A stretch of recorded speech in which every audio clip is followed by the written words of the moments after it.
Hi there, welcome back. This is the follow-up video on the Marantz 250M amplifier.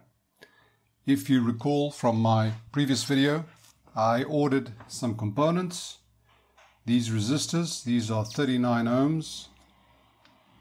Replaced both of them. One of them was blown in one of the channels. I can't even remember which one now because I've done both. And I replaced it with a 47 ohm with, I think it was a 220 ohm in parallel, which came out to 39 ohms. I decided to replace them all, and it certainly looks a lot better.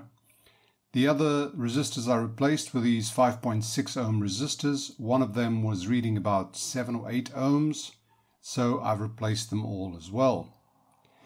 And now, as far as the board is concerned, forget about the wires. These are the temporary wires I soldered in to connect the power. As far as the boards are concerned, it's done. I'm going to do a little bit of cleaning, just to clean some of the flux that was left on here. So I'm going to do another wipe through with isopropyl alcohol and some swabs. And also on the underside, it's no matter what you do to this, it doesn't seem to look any better because the tracks were pretty damaged and some of the solder mask came off. So I've tried to paint some of it on. It's really not, well, it is, it's done, but it still looks a little bit rough. I'm going to clean it again and see if I can get it to look any better. But so that's done. Now the one thing that I needed to do was to clean the sockets for the power transistors. The power transistors actually plug into these sockets. Now the best way to do this is actually something very, very simple. I found that to clean inside these things, the best thing to use is this thing here.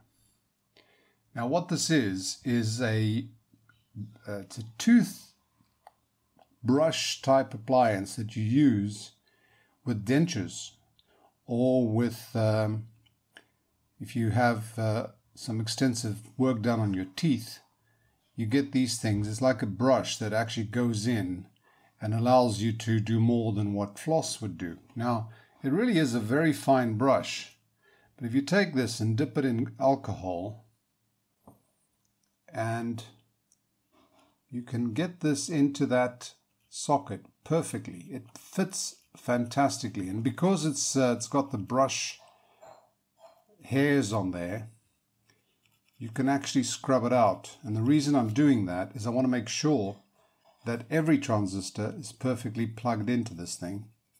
It probably would be anyway, but with a lot of crap that's gone on here, I just don't trust it. So these things get scrubbed out. And this is perfect for this sort of thing, and also for tube socket pins.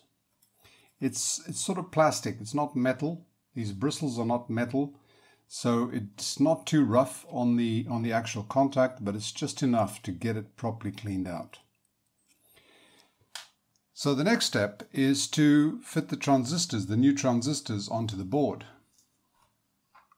Now these are the originals.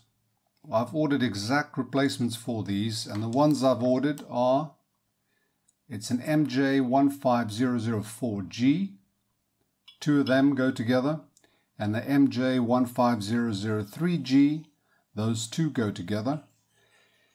Now, from everything I've read, this is one option for replacement. Obviously, these are complementary pairs of PNP and NPNs. The idea is to make sure that they are as complementary as possible in terms of gain and characteristics, so that the push and pull sections of the amplifier work well. There are a few other options that are listed, but these are the ones that I could get quite easily. And so I've ordered them. Now you could put them on like this. Actually, that's probably what I'm going to do. But then you have to be very, very careful when you plug them in. When you plug the board in, the board sort of, if you imagine, you've got all those sockets there. You've got to plug it in exactly right. and make sure that every pin gets into the respective socket. Otherwise, one of your transistors will be out of circuit, and that'll create a hell of an imbalance and possibly destruction. So that's the next step. But I want to clean this all up and put in some new paste, because this stuff is probably dry and I don't trust it anymore. So that's the next step. Okay, so the module's done. The transistors are in. I removed the temporary wires that I used for the supply and for the supply. So this thing's ready to go in again. Here we have a new set of transistors. Be very, very careful when you put these in that you get them in the right place. And also make sure that there's no shorts to the heatsink. And of course the other thing is make sure that they're all actually plugged into their respective sockets. It is so easy to get one of these pins sticking out or bending as you put them in. So let's put this in the unit and do some testing. Okay, so I've got the one module in, soldered it in, made sure that nothing's shorting in there, and we're ready to test it. The setup I have here is I've got the speaker connectors going into the dummy load switcher. I've got it on speaker at the moment, but I'm actually going to put it on dummy. I'm going to leave it as 8 ohms. I'm not connecting the scope yet. All I'm doing is I'm taking the output to the first multimeter, and the second one is going to measure the bias current. Now, to measure the bias current, the best place to do that is on the collectors of the transistors. So I'm measuring across. The one lead is connected to one of the collectors. If you remember, the case of these transistors is actually the collector. The two top ones are in parallel, so I connect to one of them. And the other one goes to the collector of the other set. So what we're actually doing here is measuring the voltage on Big Brother across 2.1 ohm resistors. They say you should get about 12 millivolts. 12 millivolts over 0.2 ohm resistors, because the two in series is you get 60 milliamps. That is the suggested bias current. Now this particular amp, when you set it up originally, it starts heating up and starts settling, so the actual bias current will change quite a bit. So we're going to put it on and see where the bias current gets to and what the offset voltage is as well. Okay, everything's ready. I'm going to put the dim bulb on maximum limit. There's no switch on this thing, so I'm going to hit it. It flashes on. It's drawing 100. The relay's just clicked in, so the DC offset seems to be okay. I had adjusted it when it was out here, so I'm going to give it more current. And a bit more. And a bit more. Now, what do we have? We've got 0.1 or 0 millivolts. I can put this on the millivolt scale, but it jumps around a hell of a lot. Let me show you. It's not necessary to get that much accuracy. I'm actually putting it on volts. So we want less than 50 millivolts, and we want 12 millivolts on here. So what we have here at the moment, if we can get the glare gone, is 0.00. That's pretty good.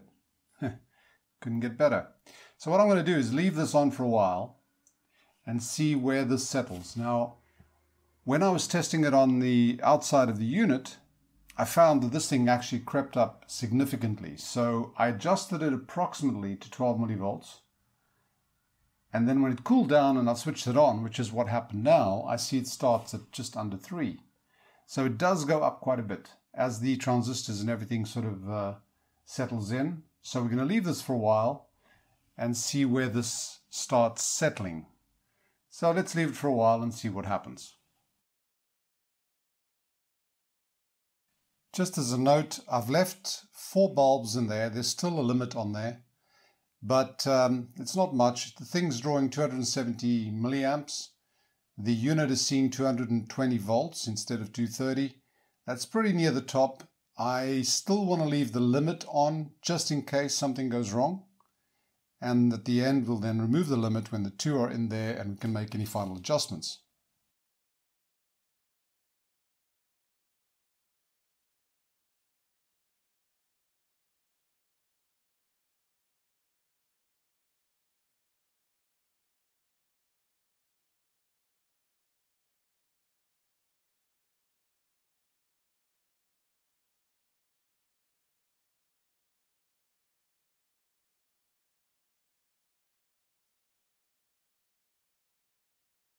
Okay, so we see it's sort of stabilized at 10.91, 92, 93.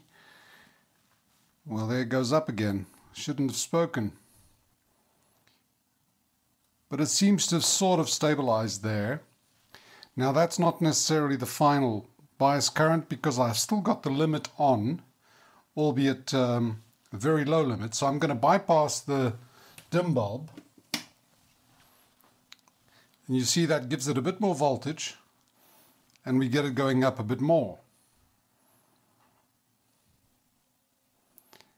And that should stabilize just around 12. Now they say 12 to 15, so that should be okay.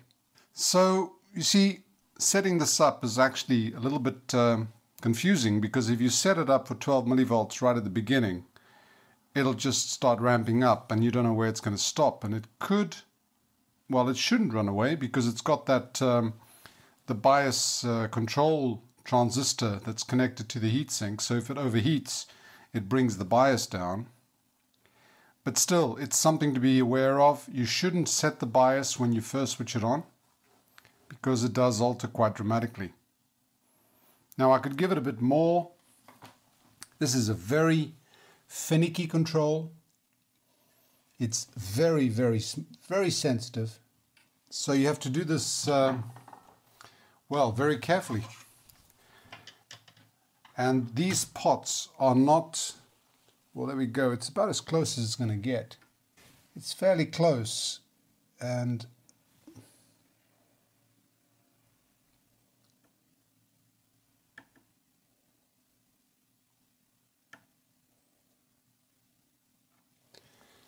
that's about where I'm going to leave it. It's going to adjust slightly. Do it very, very slowly, very carefully. The same with the offset. The offset is very, very sensitive. So I'm not going to touch that. That's bloody good. That's the way I want it. So you have to be incredibly careful with that because one little twitch and the pot is sort of jumping. So one little twitch and this thing just shoots up. And it looks like we've got this thing set.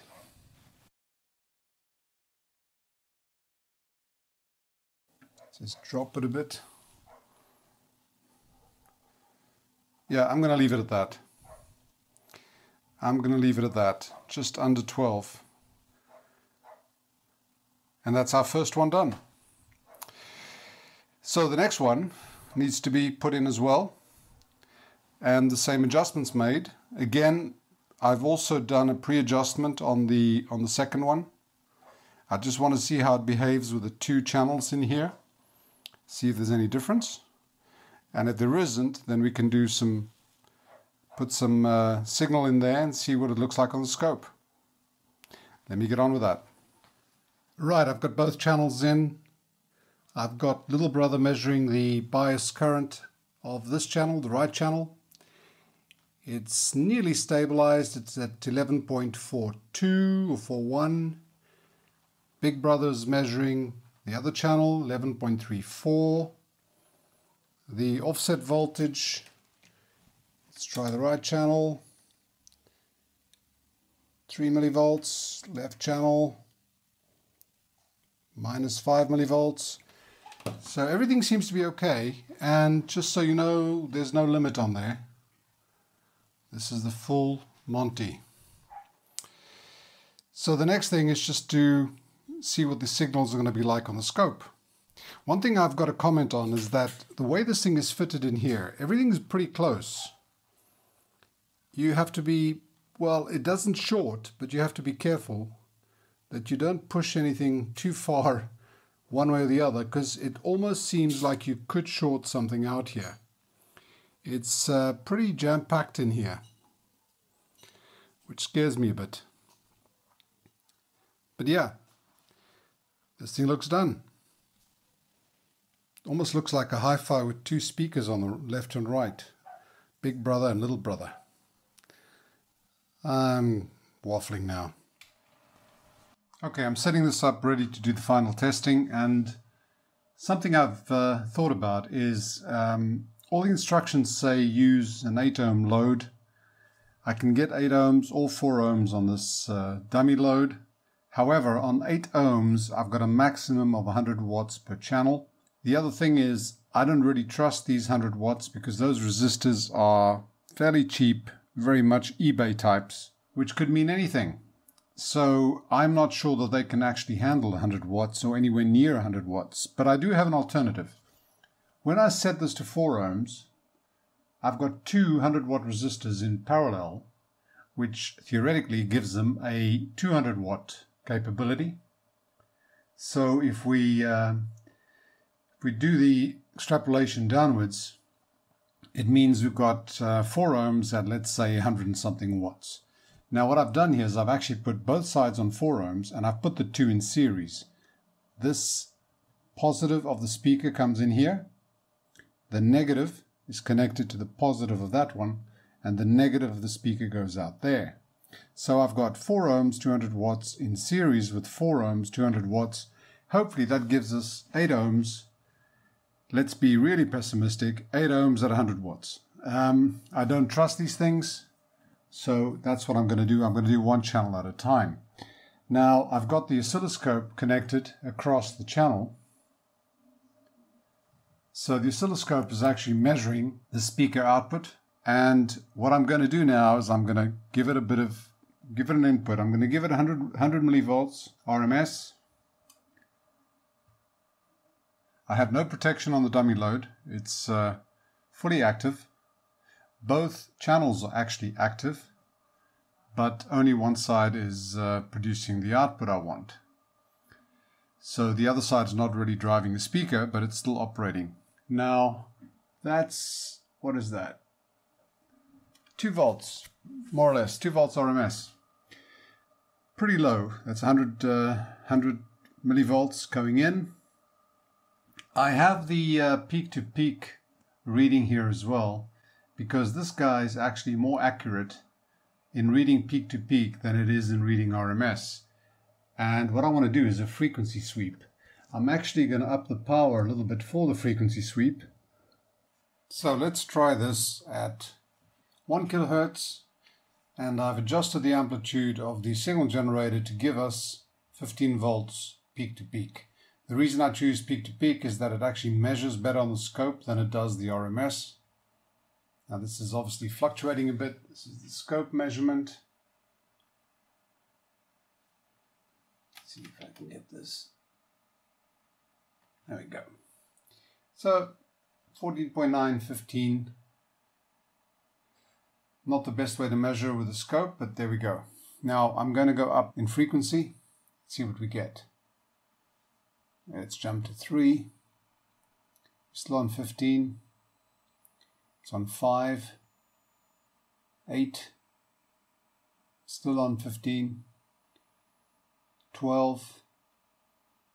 15 kilohertz. All the way to 20 kilohertz, still on 15. And we can just keep going up. Starting to come down a little bit. It's on 30 kilohertz. It's down to 14.7. 40 kilohertz is down to 14.4. So this thing is going up pretty nicely. Back to 1 kilohertz. Now we're going to go down. And we're going to go down in steps of 100. There's 900, still 15, 800, 700, 65, 400, 300,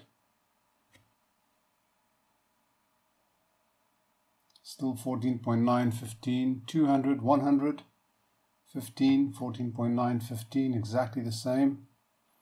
Now if I keep going down, 90, 80, there's 50, it's down to 14.7, 40, 30, 20, there's 20.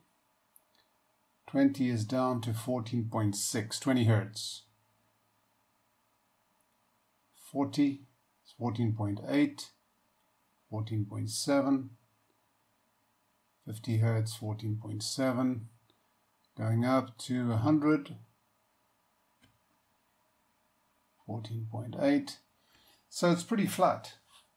I mean, we're talking about 0.3 volts on 15. I don't even know how many decimals of a dB that is, but it's pretty small. So we've got a pretty flat amplifier here. Now the other thing I want to do is we're going to go a bit further up in power, but I'm taking it to 1 kilohertz.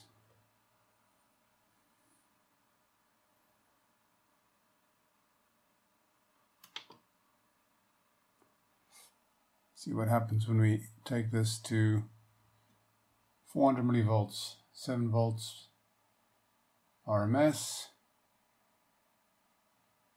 If I put in 1 volt RMS, I'm getting 19.6. So the amplification is just under 20, which isn't bad at all. That's a 56 volt peak to peak, and it's a very, very nice sine wave. Now what I've got here at the moment is 50 watts.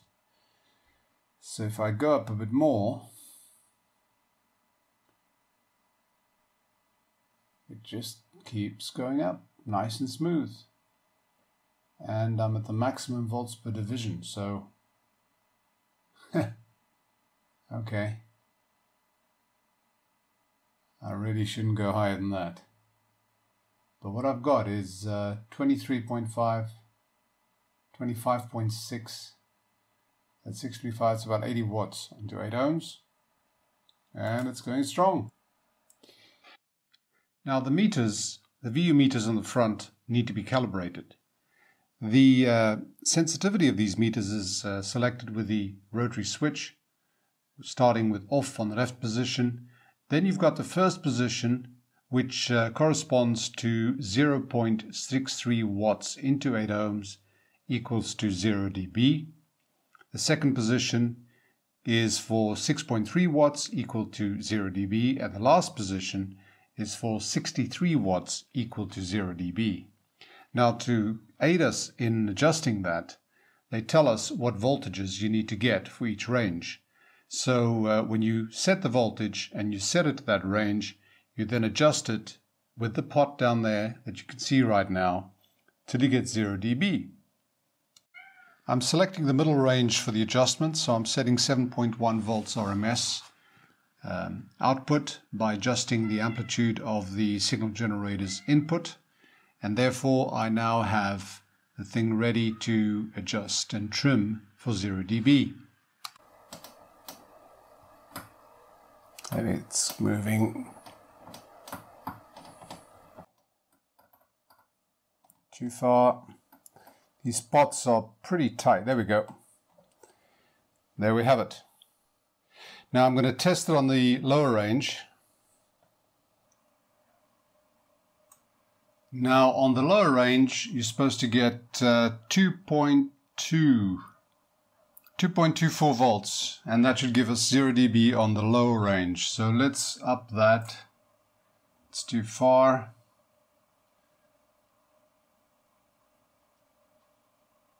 .24 they say.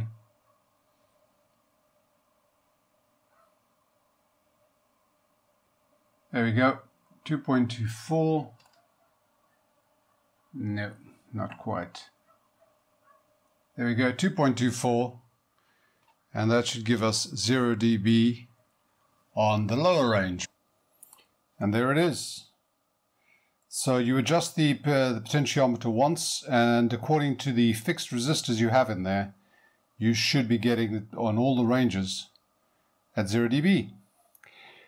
So recapping, if you've got 2.24 volts RMS, you should have 0 dB on the lowest range, and that corresponds to 0.63 watts. If you move it to the next range, you should get 0 dB at 7.1 volts, and which is 6.3 watts. And if you move that to the upper range, you should get 0 dB at 22.45 volts, which is 63 watts into 8 ohm load. So that's done. Just need to do it to the left one, and we are there. Now I've got some royalty-free music here. This is definitely not going to be a representation because this is not going through direct miking and everything else, but this baby works, and it works well.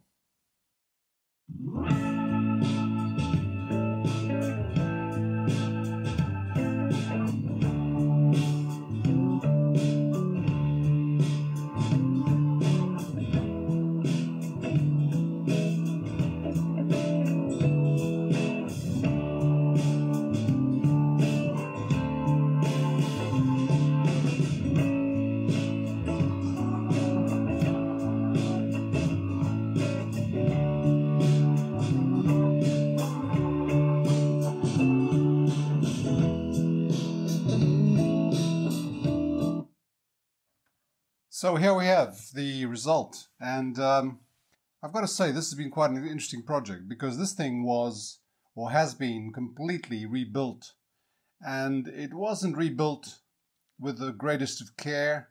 The way components were stuffed in there was just rather atrocious, but the result, I think, is actually quite amazing. Both channels were done.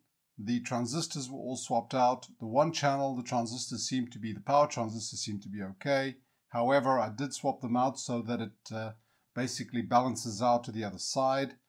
It's always a good idea if you do the one side to do the other one so that they match. But I'm really happy with the result. I've calibrated the meters. The first setting gives you 0.63 watts corresponding to 0 dB.